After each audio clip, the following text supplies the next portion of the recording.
Bismillahirrahmanirrahim. Assalamualaikum warahmatullahi wabarakatuh. Alhamdulillahirabbil alamin wa bihi nasta'inu ala umuri dinnin.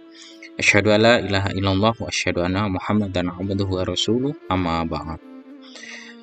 Bagaimana kabarnya kawan-kawan mahasiswa? Semoga Allah Subhanahu wa taala selalu memberikan kepada kita kesehatan. Baik, hari ini kita akan belajar manajemen sumber daya manusia. Yang pertama adalah pengertian manajemen sumber daya manusia. Ya.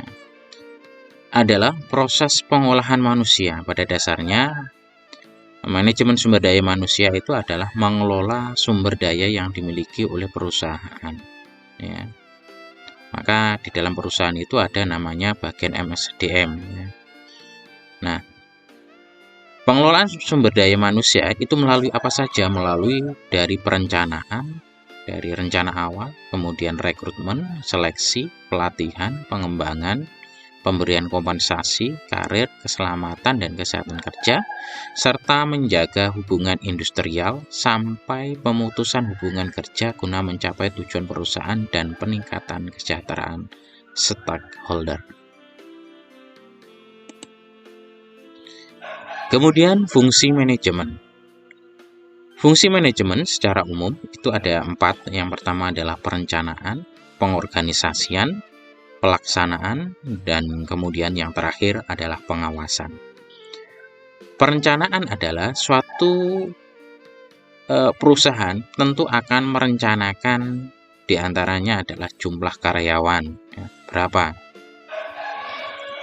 Kemudian yang kedua adalah pengorganisasian. Pengorganisasian ini di dalamnya adalah terkait dengan jabatan-jabatan yang akan dipikul atau diterima oleh calon-calon tenaga kerja. Misalnya di sana ada direksi, kemudian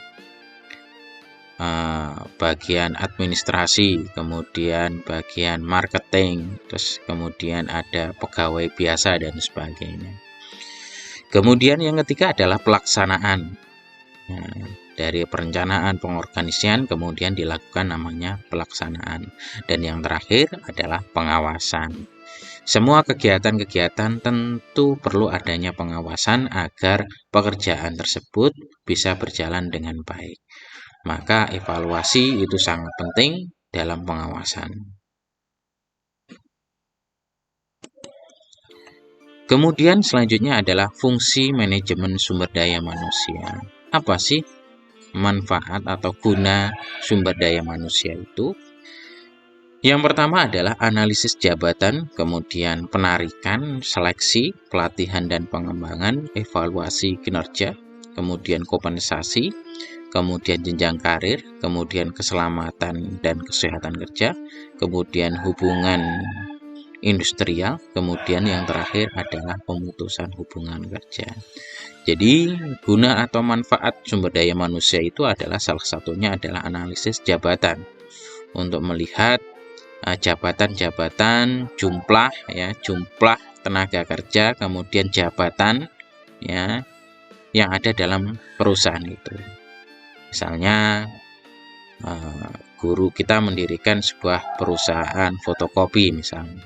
Tentu kita akan memikirkan berapa jumlah karyawan dan apa jabatan atau pekerjaan apa yang dilakukan di perusahaan fotokopi itu.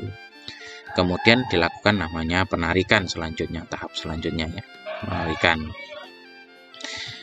Penarikan ini memberikan informasi kepada khalayak ramai ya tentang informasi tenaga yang dibutuhkan dalam perusahaan fotokopi. Kemudian selanjutnya dilakukan seleksi.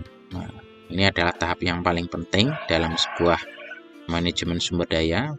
Bagaimana sumber daya yang nanti akan kita miliki itu benar-benar dibutuhkan oleh perusahaan itu. Loyal, setia, terus kemudian mempunyai keterampilan yang bagus dan sebagainya. Jangan sampai nanti ketika kita melakukan penarikan ternyata hasilnya tenaga kerja tersebut tidak sesuai dengan apa yang diharapkan kita. Misalnya kita membutuhkan tenaga IT, ternyata setelah kita terima ternyata tenaga kerja tersebut tidak mampu untuk melaksanakan tenaga kerja yang kita butuhkan, IT-nya tidak begitu bagus, sehingga yang terjadi ya diantaranya tentu akan mengalami kendala-kendala di dalam perjalanannya. Karena kalau kita memutuskan tenaga kerja tentu saja butuh waktu untuk melakukan rekrutmen kembali ya. Kemudian yang selanjutnya adalah setelah tenaga kerja itu diterima, tentu nanti kita akan melakukan namanya pelatihan ya, dan selanjutnya adalah pengembangan.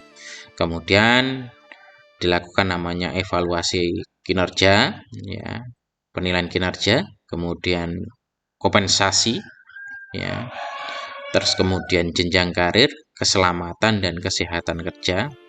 Terus kemudian hubungan industrial ini adalah terkait dengan hubungan antar karyawan dan hubungan antar karyawan perusahaan lain. Kemudian yang terakhir adalah pemutusan kerja. Baik, demikian apa yang bisa saya sampaikan, mudah-mudahan bermanfaat. Cukup sekian. Assalamualaikum warahmatullahi wabarakatuh.